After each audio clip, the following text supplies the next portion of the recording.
What is going on? Welcome into a brand new show here on ESPN Wichita 92.3 FM or our network. I am Jackson Schneider, and this is a project that right now I am calling 92.3 Preps. I'm workshopping the name a little bit. This is episode one. That's kind of just a formality. We'll see what sticks down the line. But this show is entirely dedicated to high school sports here in Wichita and around South Central Kansas. There are dozens of communities and schools and teams and athletes and coaches and people that are doing some amazing things. And I'm sure a lot of you are already very well aware of that.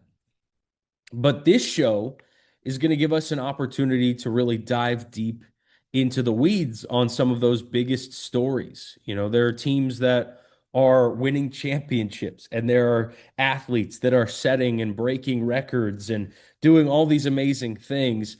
And this just gives us a chance to talk about those stories and to find all the great things going on in our community, because to us here at ESPN Wichita, sports matter. High school sports matter. Communities matter.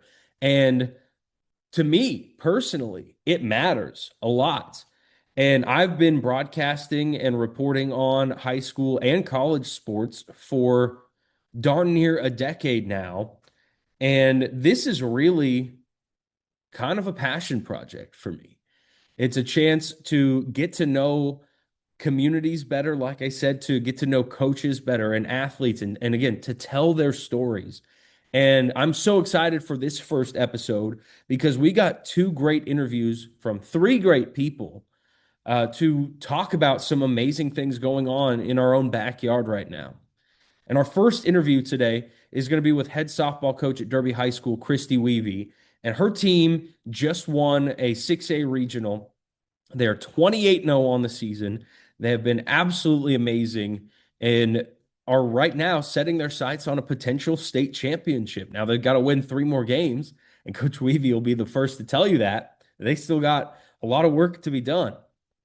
But we're going to get a chance to talk with her about that and what all's going on within her program, and I'm so excited to tell you all about that. And then we're going to talk with a doubles team from Bishop Carroll High School, as this tandem of Braeden Dugan and Gage Weber just went undefeated themselves. 31-0, won the 5A state doubles championship for Bishop Carroll. And we're going to get to talk to them about how they got there. And we got to get to know each of them and how they were able to create this chemistry that created one of the best doubles duos in the state of Kansas right now, or in Bishop Carroll history as well. So we'll get to those interviews in just a second. But again, brand new show here. So hope you enjoy and like and share this this venture as we get it off the ground and get rolling. But I'm Jackson Schneider, and this is what we're calling right now 92.3 Preps.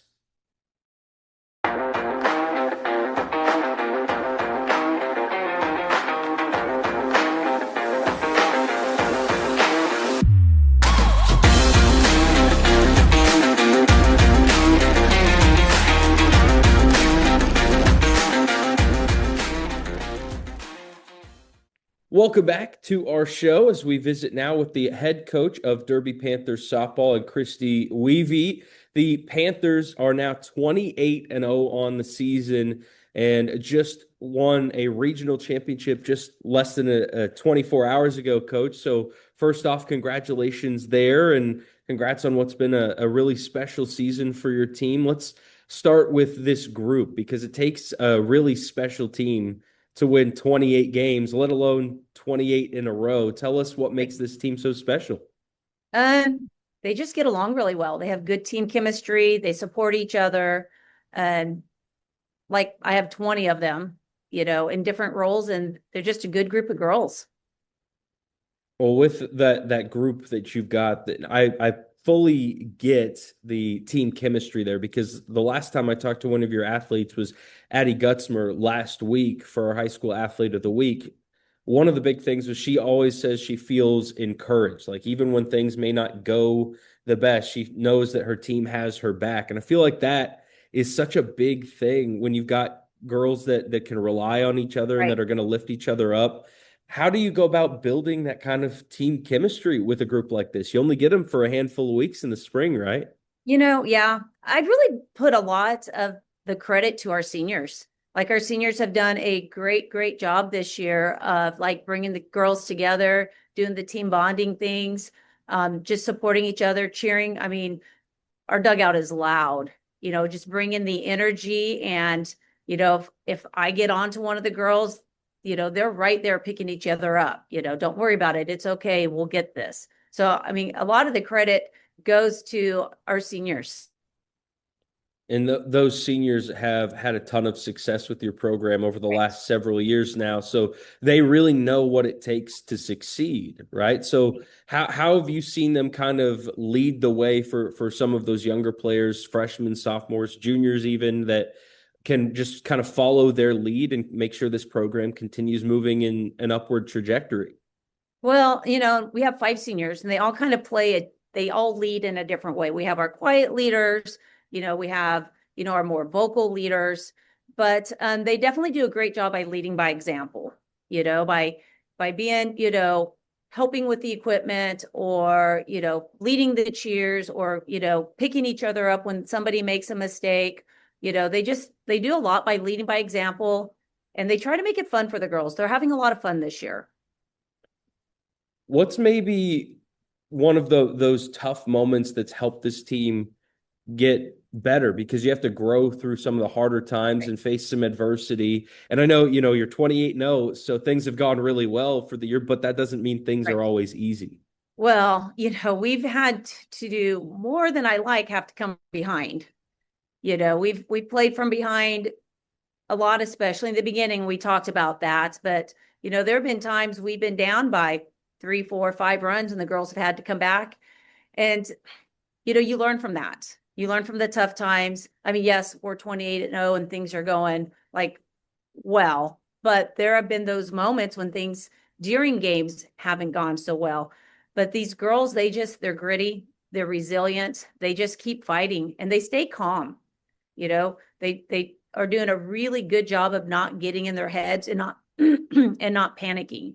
So, I mean, yes, our record looks like we've, had everything cool, calm, and collected, but we've had our moments and we try to at practice try to emulate some of those situations. We do a lot of live hitting and we try to do a lot of situational stuff and try to put some pressure on them in practice.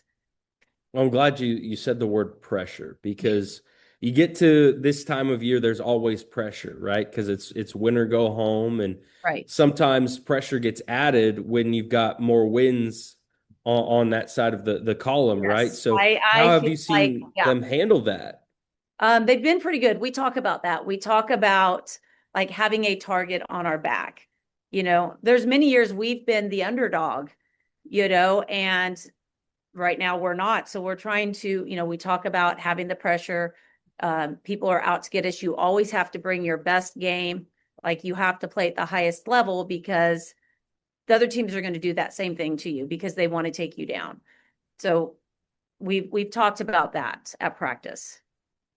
Now, again, we mentioned you just won a regional championship yesterday. You got to host, which I'm sure is great. You get fan support and get to play in a comfortable setting. But take us through yesterday and the two wins that you got over two teams, like I said, coming at you with their best shot to try and pull off the upset. So we started with Junction City. Ashlyn was on the mound. She did a great job. Our defense was good. It took us a while to get our bats going, though. It was 2-0 up until the bottom of the fourth inning. But kind of once we got our bats going, it was contagious, and we were able to, score 8 runs in the bottom of the fourth and finish out the game in 5 innings. Uh, like I said, Ashlyn threw really well. I don't know how many hits she had, but she gave up no runs and she struck out, I think, 10. So she, Wow. obviously good, great. Um, Then Manhattan, we've had to play Manhattan a couple times over the last 3 or 4 years. And we also know going into it that their record didn't, they were better than what their record showed. I think they were 500 coming in. So we were kind of ready for it. Again, our pitching staff has been strong all year. And so Addie came out. She threw a great game, 11 strikeouts. Our defense was good. And it helps when we start scoring from the very beginning. I think we came out and scored 1 run the first inning, the second inning. I have Ava Hastings is our courtesy runner who runs for Kayla when she gets on. So Kayla gets on the first inning. Ava is in running, and the girl is so fast and she's so quick on the bases. And I just love to watch her run. And then Brielle, I think she slapped it to third, and those two back to back so fast. And that speed just put some pressure on the defense. I think Ava came around and scored from first on that. It was a slap to third. I think there was an error on that one. And there was another instance, Ava Bree back to back again, and Bree laid down a bunt. She would have been safe no matter what, but it was a bad throw, and they both came around to score. So, I mean, if we can get on bases and we have some speed, we can make some things happen. And I think that's kind of what happened a little bit, kind of got us going there in that Manhattan game. And then our girls they just kept hitting. Well, that's awesome to see you kind of manufacture runs in a variety of ways. That makes a team so versatile to not just have to rely on, home runs or anything. You can put some pressure on with the speed that you have. Does that kind of give you as a coach a little more freedom to just kind of let them go be themselves because they have multiple different abilities to get the job done? Many times, I mean, sometimes I will call for them to bunt or to slap or whatever, but a good chunk of the time they have the choice to do what they want to do. Like they have the freedom to, however you're going to get on, you get on, depending on the situation. There are times when I call for something, but I'd say 80% of the time, they have the choice to decide what they want to do. And it's kind of nice because they're learning, they're smart. Like, okay, my infield's in, maybe I should do this. Or, some of our bigger hitters, the infield's playing back, let me lay down a bunt. So it's nice, they're learning and they're reading the defenses and doing a good job with that. Now you'll get ready for the state tournament, which is a little bit of a different format this year, with the quarterfinal game and then the semifinals and championship, kind of more in that traditional feel. How do you feel about kind of the change to the format, a little different this year? Well, like I'm not one that likes a lot of change, but I do like the fact that it's one game a day. In the past when you expect teams to play, for the state championship, you're playing your doubleheader, I really think it's a great idea that one game, you can bring your best that final game. And even those when we have to play the third and fourth place game, those teams, like it's a rough thing. You lose and then 20 minutes later, they want you to go out and play. Like I remember one year, they're like, you're up in 15 minutes. I'm like, my girls are still in tears. Like, what do you want from me? But so I think it's great. Like one game a day, I do like that. The neutral site, we'll see how that goes because the neutral sites I think are Emporia, Salina, and I forgot what the other one. So we're looking at going to Emporia or Salina on Tuesday and then back to Wichita State. I don't know why, it can't be all at Wichita State. I'm sure maybe there's something in the logistics or something, but we'll see how it goes. But I do like the idea of one game a day. Yeah, the neutral site I think has been the thing that gets the most mixed reviews because you have some people like it tries to keep you guys or the higher seeds a little closer to home, but you have to go An an hour hour and a half to go play one game, and sometimes that seems a little silly, but Right. you have the opportunity to go and play another good team and earn your way to Right. Wilkins and to the actual state tournament now. So that's such a big opportunity, but you have a handful of days between games now, right? So what does your team's preparation look like in the week between? We're really not changing a lot. I mean, we're just going to keep doing what we've been doing. Lots of live hitting, maybe just finessing our defense a little bit, more situational stuff. Our pitchers throwing, just keep doing what we've been doing. It's worked so far, but yeah, not a lot's changing there. Can you give us some athletes that maybe don't always get all the accolades? Because like I said, we've had several of your athletes for our Athlete of the Week feature, but tell us some of your team that has stood out to you that maybe doesn't always get the accolades. Well, Kelby Klingon, she's one of our pitchers. She's 8-0 right now. I mean, a lot of times Addie and Ashlyn get a lot of that credit, rightfully so. But Kelby in her own, well, I don't know. I'm trying to say 8-0, and she plays first base, and she's done a great job at first base, hitting well, can lay down the bunt. And then another one is Leighton Farquhar. We play her in right field a lot. One of our better outfielders, has a good bat, has thrown some kids out at home at third, first. Sometimes she gets, people kind of overlook her a little, but she has been so strong in the outfield. And she gets, with Addie and Ashley on the mound, she gets a lot of balls out there in right field. And then JC Thomas, going into the season, I'm like, I don't, we lost a lot from last year. And I was just like, oh, I don't know. Like, what am I going to do about third base? And JC has come in as a sophomore and has improved a ton and really filled that slot quite nicely. So I would say those are three that don't always, maybe get the credit they deserve. And I, again, can't forget Ava Hastings and her running. She plays outfield for us sometimes, but her big role is to be a courtesy runner. And she's one of our top base stealers, scoring runs. She just flies around those bases, and she is definitely one who doesn't always get the credit she deserves. Again, we're talking with Christy Weve, head coach of the Derby Panther softball team. And Coach, Derby is such an amazing athletic department right now, and has been for quite a while. I mean, from football to boys and girls basketball, baseball, softball, of course. What is it that's in the water down there? What's going on in Derby that has all these kids being so successful and playing so well in various sports? I don't know. I mean, we have great coaches, obviously. Well, I feel we do. Not just our head coaches, but our assistant coaches. Our admin is super supportive of us, from Mr. Baldwin as our AD, even, all our assistant principal, and Gretchen is our principal, like, really supportive of our athletes and of our programs. Our parent support is great. And, I guess a lot of it has to go to the parents, to the work ethic they instill in their kids, that would be, yeah. I mean, our kids are just good kids who come out and work hard, and they want to represent Derby well. And yeah, I don't know. That's what I got. I think that's great. I mean, it takes a village, especially when you're seeing success in really every facet. But I really appreciate you taking the time to speak with us. I know the school year's winding down, so you're getting ready to hopefully enjoy some downtime after next week. But what is it going to take to be the one holding up the trophy next week here in Wichita? I think we're going to have to continue to play as a team, and we're going to have to keep our bats going.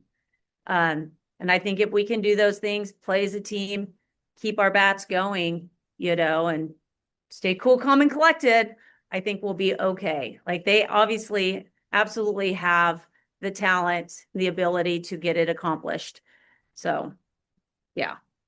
Awesome. Coach Weve, thank you so much for the time today. Really appreciate it. Hopefully we can talk to you again soon. Hopefully. Thank you. That is Christy Weve, head coach of the Derby Panther softball team. We'll take a break and be back with more right after this.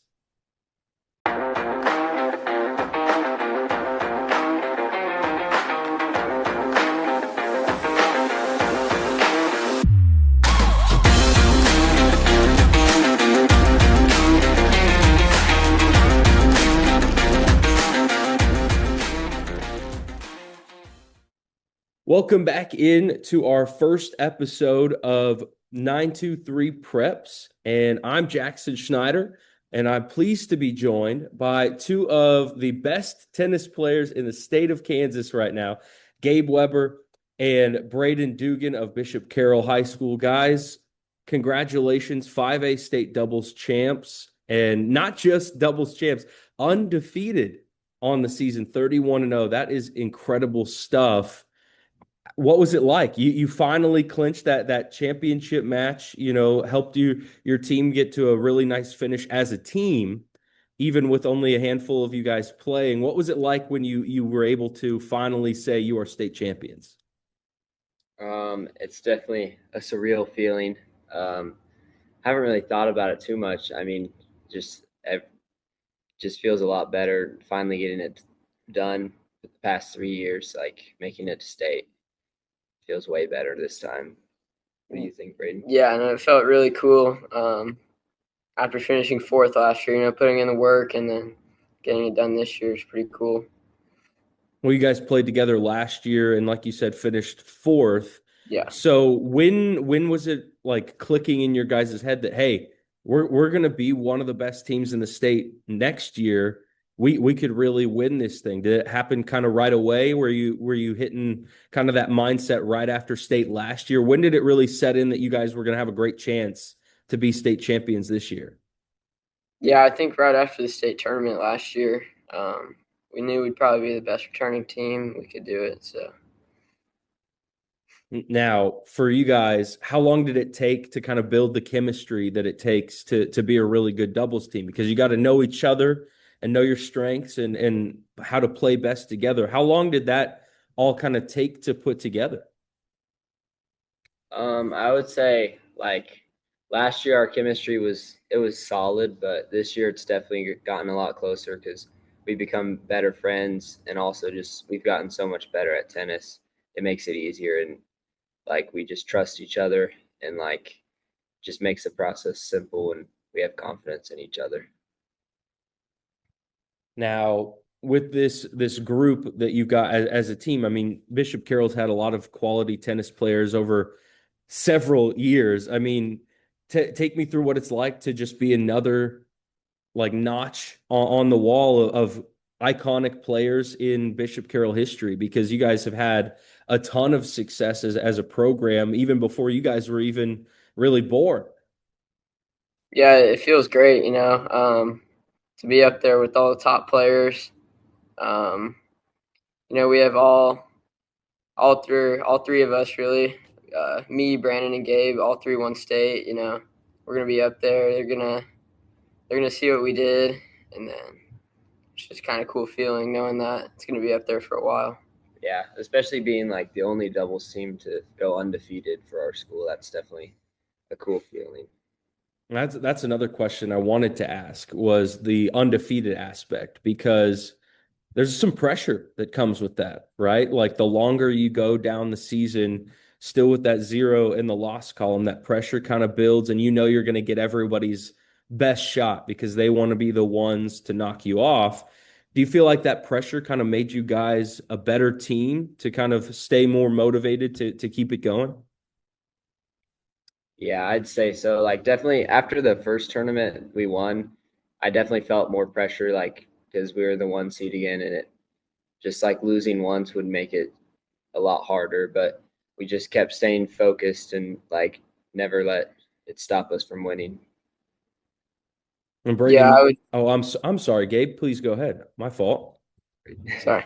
No, I definitely agree with what Gabe said. I feel like once we got that first tournament, especially that collegiate win, I thought, the undefeated season was really possible after we beat collegiate. So Awesome. Now, coaching wise, I know you guys play probably year round, but how has the coaching worked to develop you guys as individuals and as a team? I know you got to work a little on your own to be the best players you can be, but how does that all work? How long have you guys been practicing and working with coaches to develop your games? year round, really, we all like either of us. We didn't take a break all year. We played the whole year. Played tournaments in the summer and the fall and the winter, and then yeah, got ready for season. And we were just pretty fresh and sharp.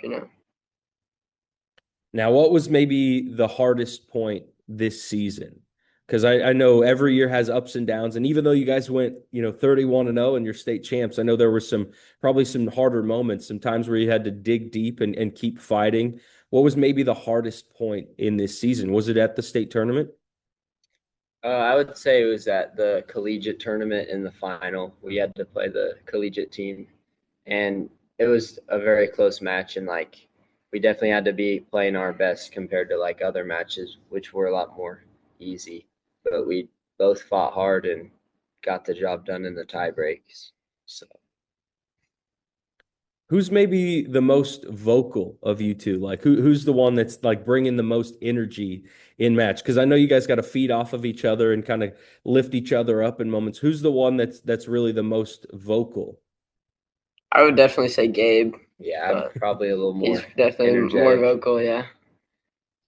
Now, does that mean that you're a little quieter, or I'm sure you still got some energy to bring to the table, right? Yeah.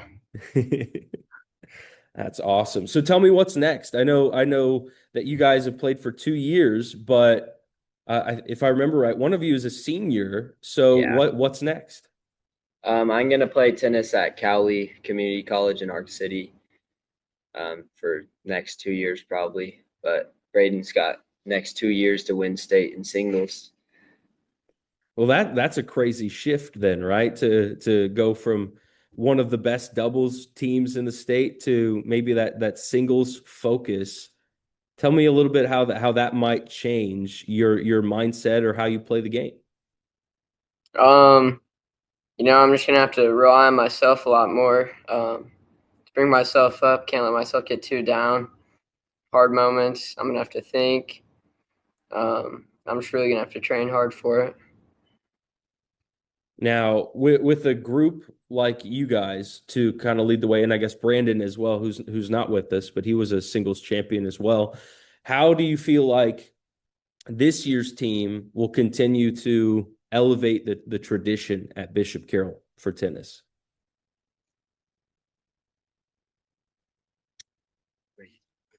Um,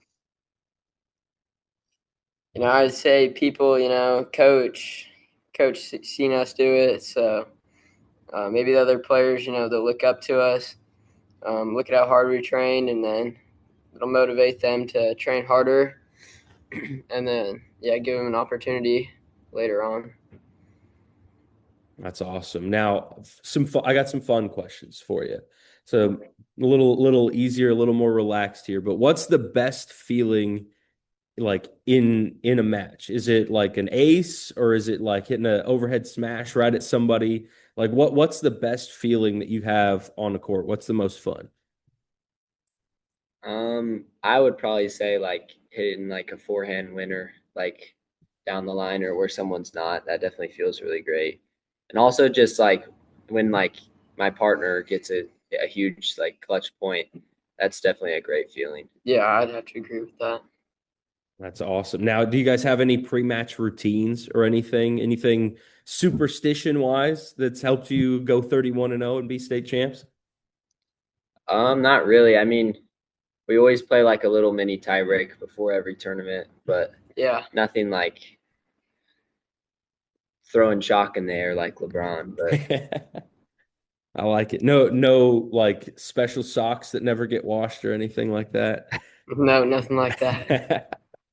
Awesome. Well, another fun question, like with the sport of tennis, it is such a grueling sport. I mean, you have to be so disciplined mentally. What's something that helps each of you guys stay focused over the course of a long tournament? I mean, you're out there playing long matches, then you have long waits, and you got to make sure you're still focused, even with sometimes 2, 3, 4 hours between matches. What do you guys do to make sure you're still focused? I usually listen to a lot of music before a match. We also like usually talk to each other and like watch the match we're gonna play, like just to see how they play and see what we can target. But we usually like talk to each other and say like what we need to do to get the job done. Yeah. Awesome. Well, guys, I really appreciate the time. And again, congratulations on the state championship, 31-0, 5A state champs. That is such an awesome accomplishment. Really appreciate both of you guys joining us on our show today. Yeah, thank you for having us. Awesome. Again, Gabe Weber and Braeden Dugan of Bishop Carroll High School, 31-0 5A state champs here on the 923 Preps podcast. I'm Jackson Schneider. We'll take a break and be back with more right after this.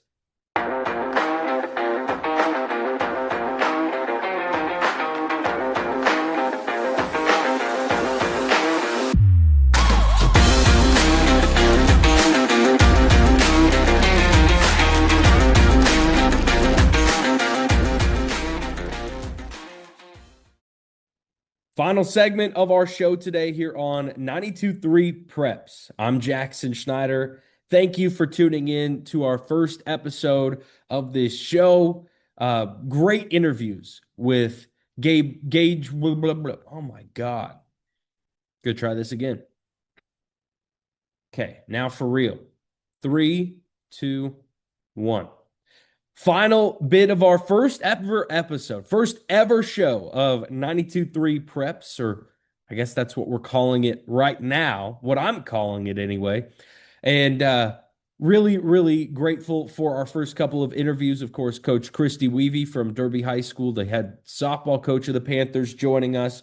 Also with the Bishop Carroll state champion doubles tandem of Gage Weber and Braeden Dugan, who hung out with us for a little bit to fill us in on what it takes to go 31-0 and be an undefeated state champion. But I'd say that's a pretty darn good first episode, especially if you go by win percentage, right?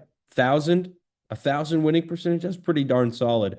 But a combined 59-0 right now between Derby softball and the Dugan Weber doubles combo that was 31-0. That's a pretty awesome first show. So again, thank you to each of them for taking the time to visit with us today. We've got big things coming in the very near future as state baseball and state softball are starting to get worked out. If you go to the K-Show websites, you can see all the regional information, but we've got several local teams that have already punched tickets to the state quarterfinal rounds. And of course, it's a bit of a new format this year, so I wanted to go over that for those of you that may or may not be as familiar. And we talked about it a bit with Coach Weve and her thoughts on it, but much like basketball, instead of having all 8 state qualifying teams go to one state site, now they have one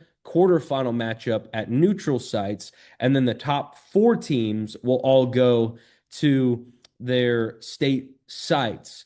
And of course, with the quarterfinals, that means you don't really know right now where or who everyone's playing, but the seeds will all get finalized today. As this is being recorded on Thursday, the final matchups of regionals will all be done by the end of the night. That means we'll have all 8 teams for every class from 6A down to 2-1A in the state of Kansas. And then you'll get your bracket pairings, and we'll know the game times and the sites and all the information for next week's quarterfinal matchups.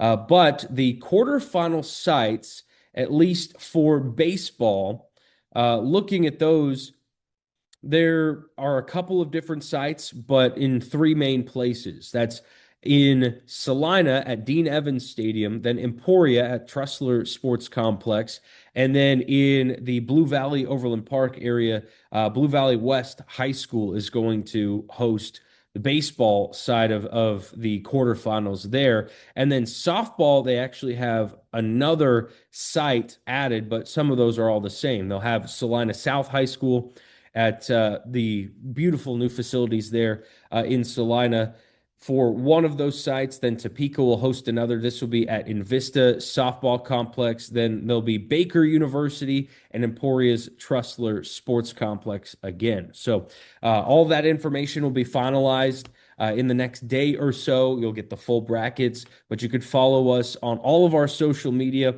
at ESPN Wichita, and we'll be posting all the brackets and all the information as soon as we have them, especially as it relates to our local schools here in the Wichita area and South Central Kansas as well. But really appreciate your time. This show will grow. We'll add some new aspects and some fun segments, but this is just kind of our get our feet wet episode. Have a couple of guests and kind of get my rhythm in the podcasting game back together and have a little fun with it. I hope you enjoyed it. But again, I'm Jackson Schneider. Thanks so much for tuning in to the first ever episode of 92.3 Preps.